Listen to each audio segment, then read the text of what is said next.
voilà jërë ngeen jëf ci seen ànd ak ñun rajo Sénégal le grand entretien bu Salam Sénégal Ramatoulaye Sarr ginnaaw ba mu la nuyoo ma bàyyi la ak sunu gan. maa ngi lay fay Arona nuyu également auditeur rajo Sénégal suñu gan gi nag tey mi ngi uyoo ci turu Lucia Conceição Albis di madame Mendy alors moom nag elle est transformatrice nekk coordonnatrice bu comité national d'organisation de la journée du Fognon madame Mendy nuyu nañ la dalal ci Salam Sénégal. fay naa leen salaamaaleykum auditeur ak auditrice yu RTS maa ngi leen di nuyu bu baax di leen sargal di leen jàmm santel ci suba teel bi.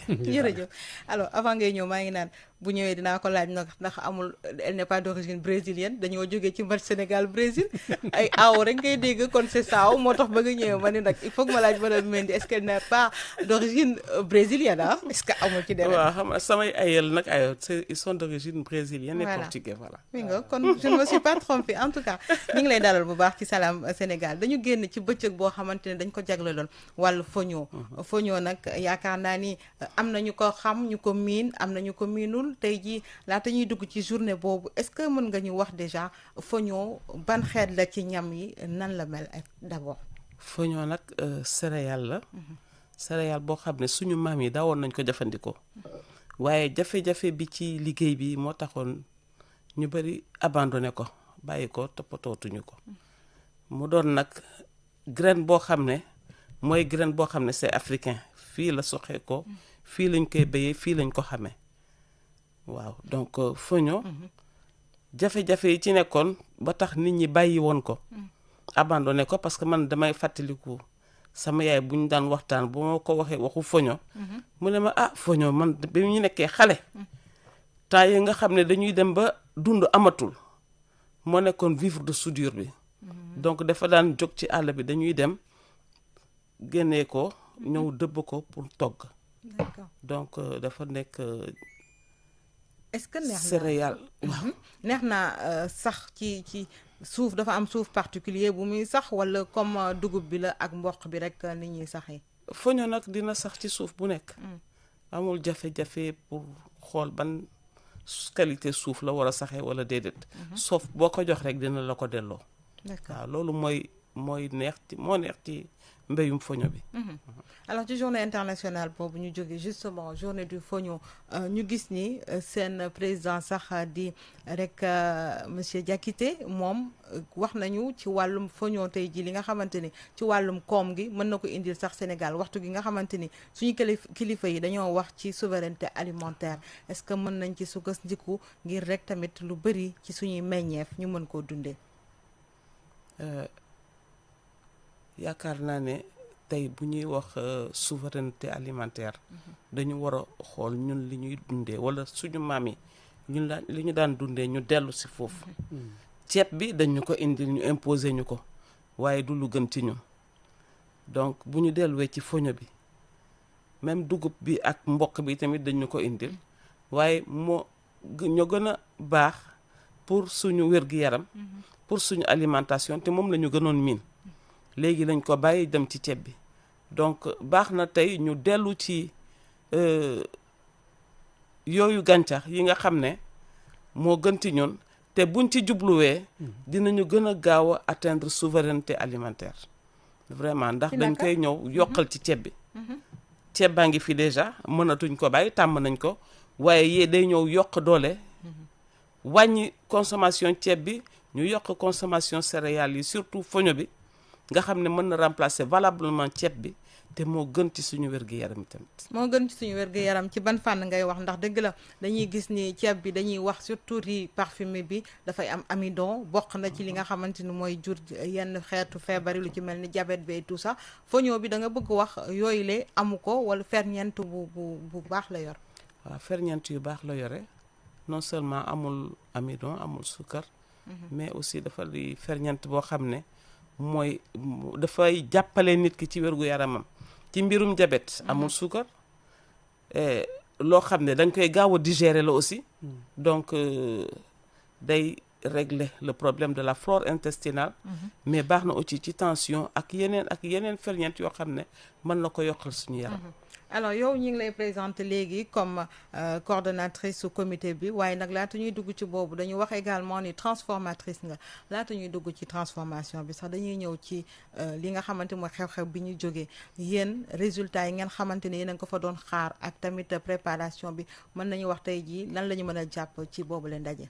waaw préparation bi nag xawoon na jafe tuuti ci ñun waaye alhamdulilah ba ca gouverneur région de Sédhiou may nuyu en passant l'adjoint au gouverneur qui est chargé du développement monsieur Danfa vraiment ñoom ñëpp ñu jàpp ci ak DRDR bu Sédhiou ak toutes les structures étatiques et privées de Sédhiou vraiment ñëpp ci dugal seen loxo ba nga xam ne journée bi réussite la nekkoon. Voilà, il y a eu des débats de haute facture ak ñi fa nekkoon ak gouverneur bi présidé ko itamit vraiment de bout en bout. Et on la remercie beaucoup au passage. C'est ce qui a constitué la réussite de la journée. tey jii filière la boo xamante ni est-ce que am ngeen ci ay jafe-jafe wala lu ngeen di xaar ci kilifa yi pour ñu taxaw leen ci. waaw jafe-jafe yi nag bëri nañ trop jafe-jafe yi bëri nañu ndax ba ñu xoolee conclusion yi jóge ci journée bi bërki démb bi samedi bi donc c'est de bout en bout. Bon, le problème de la semence est en train d'être réglé avec l'ISRA. waaye njëm ci jumtukaay yi nga xam ne mooy tax béykat yi mën a béy foño bi augmenter les surfaces emblavées ba nga xam ne capacité de production bi ñuy am day yokku ndax xam nañ ne suñu capacité de production faible na fu mu ne nii par rapport ak yeneen dëkk yu ñu wër muy Mali muy Bénin muy Burkina ñooñu gën a Guinée à côté qui est le premier producteur d'ailleurs de foño donc laaj na ñu gën ci taxaw ndax ñu mën a yokk surface cultivée yi ñu mën a yokk productivité bi ci mbéyum foño bi. En termes de rendement yéen est-ce que am ngeen ay chiffres yoo xamante ni mën nañu jox gis ni foofu la tollagum ci au niveau national est-ce que tamit yéen a ngi importer exporter.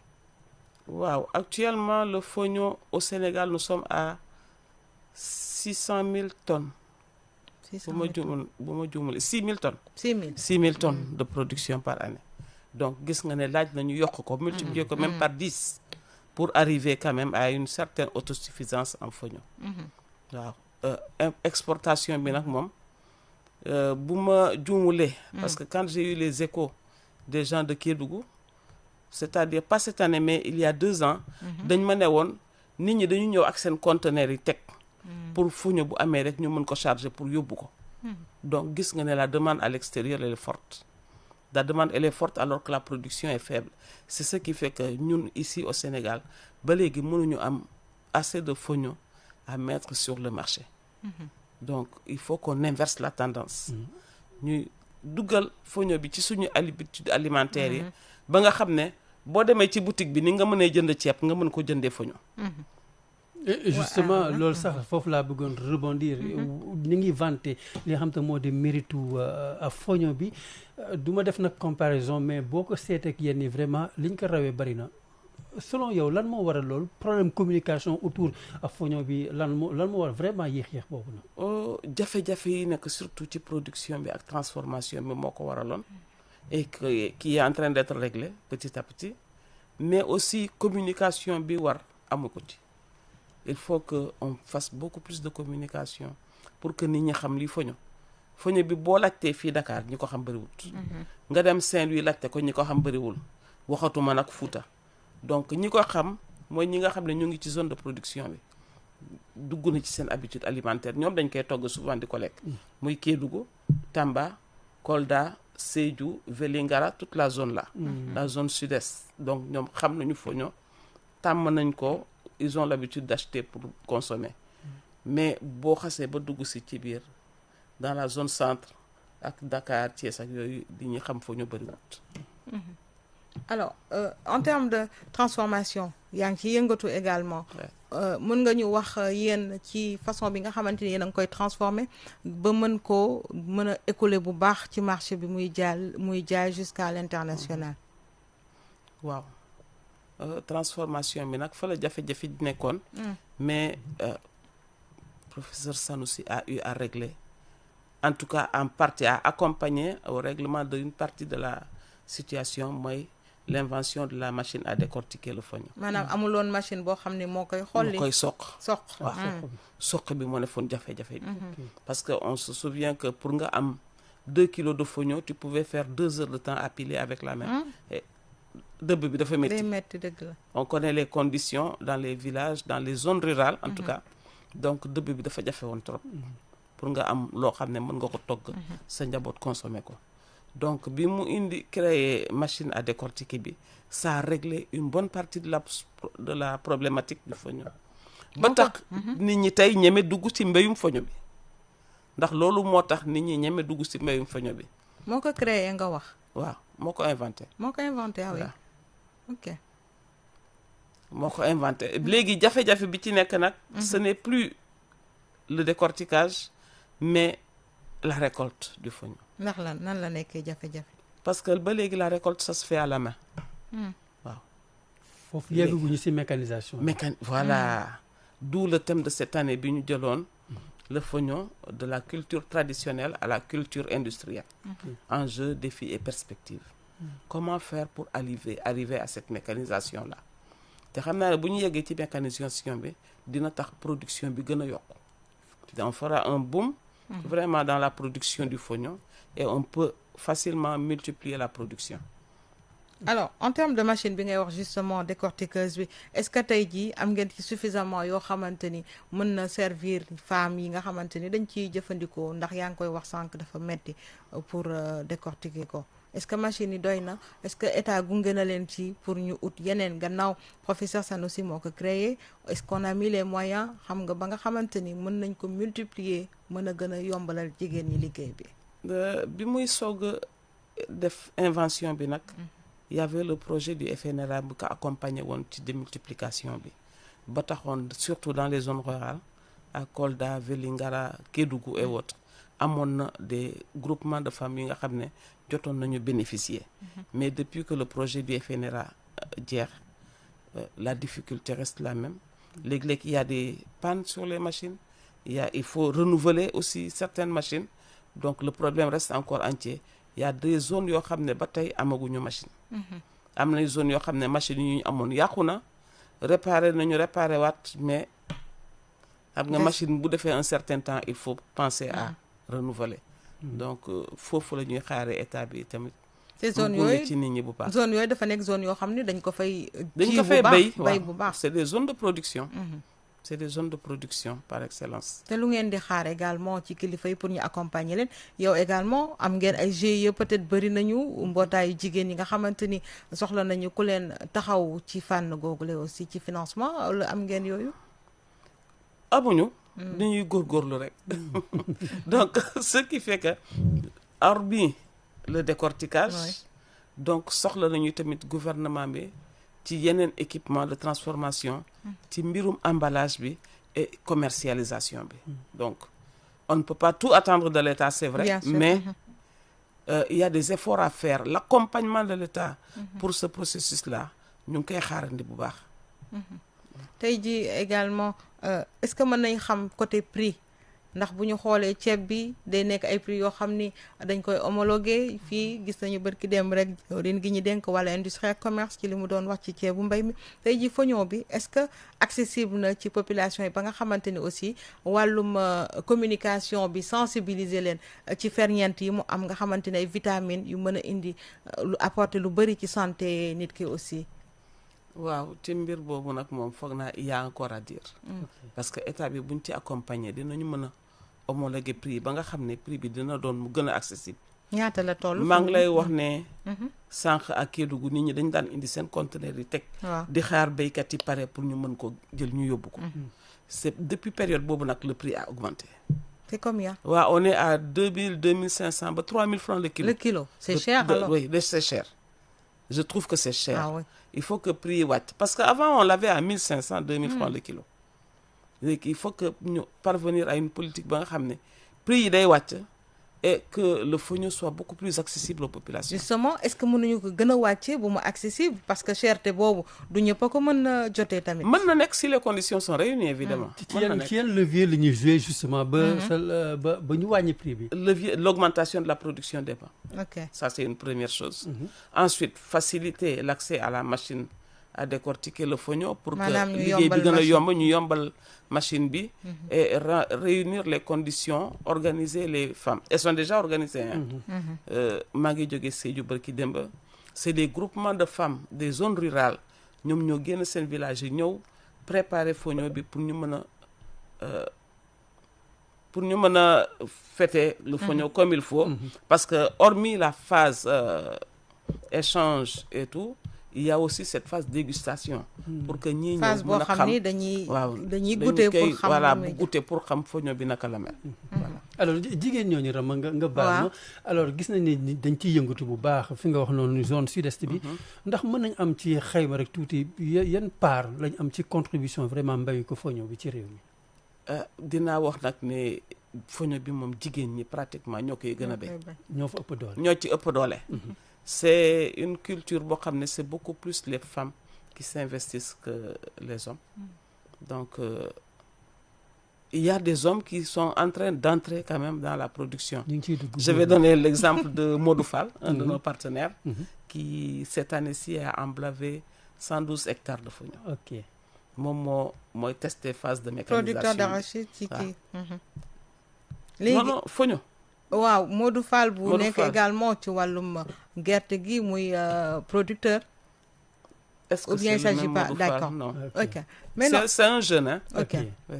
mais non li ñu bëggoon xam est-ce que dafa nekk liggéey gu du diis ndax xamee nañu jigéen ñi ñoom ci mbay moo xamante ni bu méttee rek jigéen ñi ngay gis Waaw. góor ñi doo leen gis waaw. foñoo baa ngi nii moom moo ko gën a wane alors tey jii lu ngeen gën a soxloo ci c'est l'occasion bien sûr de faire passer votre message à travers Radio Sénégal li ngeen di gën a xaar ci kilifa yi pour ñu jàppale leen ci wàllum foñoo boobu la mbay mi. Justement ci mécanisation bi laay jublu. Il nous faut des semoirs, des faucheuses ak pour la récolte, pour accompagner la récolte. Parce que xam nga 10, 15, 20 hectares. mën nga ne je cherche des gens pour faire la récolte à la main. Mais quand c'est des grandes surfaces, liggéeyu loxo bi day daal di day jafe. gën a jafe. Donc on a besoin de machines pour faire la récolte aussi. D'accord. Surtout. Alors, Madame Mendy, on va rebondir sur quelques points en français. Nous sortons de la journée internationale du Fognon, célébrée le 15 novembre passé. Que retenir justement de cette rencontre? Quelles ont été les conclusions également? Oui, les conclusions, c'est que nous attendons beaucoup plus pour entrer dans la mécanisation et augmenter la culture du fognon, la production du fognon ici au Sénégal. Parce que la demande commence à être beaucoup plus forte parce que les gens sont en train de découvrir. Oui. Donc, ils demandent où est-ce qu'on peut trouver du fognon. Le fognon est encore cher et autres. Donc, comment faire pour augmenter cette production-là et rendre beaucoup plus accessible le fognon? Et en termes de production, justement, vous en êtes à combien? On est à 6 000 tonnes actuellement au Sénégal. Et notre idée, c'est d'arriver à au moins 600 000 tonnes ou 1 million de tonnes d'ici 4-5 ans. Le prix au kilogramme? Le prix au kilogramme du fognon pré-cuit, il est à 2000 francs actuellement sur le marché. 2000 jusqu'à 2500 francs dans certaines zones. Pourquoi c'est cher? Ouais, c'est pas Ouais, accessible. Pourquoi justement. Justement parce que la demande, elle est forte. Et surtout à l'extérieur, il y a une forte demande. Et c'est ce qui a fait que les prix ont flambé. Aujourd'hui, l'idée, c'est de renverser la tendance Ok. pour augmenter la consommation locale, vraiment, pour que le fognon puisse être accessible à toutes les populations. Ça veut dire que vous exportez plus que les Sénégalais en consomment? Oui. Est-ce que ce n'est pas dû au fait que les Sénégalais ne connaissent pas encore le fognon et il faut également une communication, une certaine communication pour les faire aimer ça? Peut-être oui, mais c'est une infime partie par rapport à ce qu'il faut. Ce qu'il y a, c'est que le fognon est beaucoup plus cher. C'est vrai que dans certaines zones, les gens ne connaissent pas. Mais dans les zones de production, ceux qui produisent, c'est pour leur consommation d'abord. Donc, ils ont pour leur consommation et leur surplus, ils vendent. Mais dans les zones de non-production, les gens ne connaissent pas le fognon.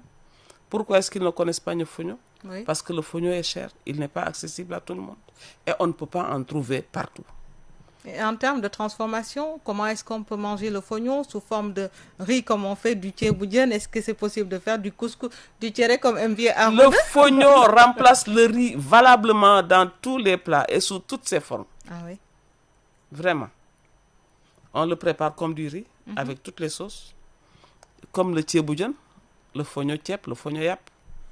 Comme le couscous, avec toutes les sauces qu'on veut. Avec le mboum? Boum, Ça et va? tout. Oui, bien sûr. Et je vous dis qu'il remplace valablement le riz. Et aujourd'hui, nous l'avons introduit dans la pâtisserie, Oui. dans la boulangerie. Et donc, il est en train de faire son chemin.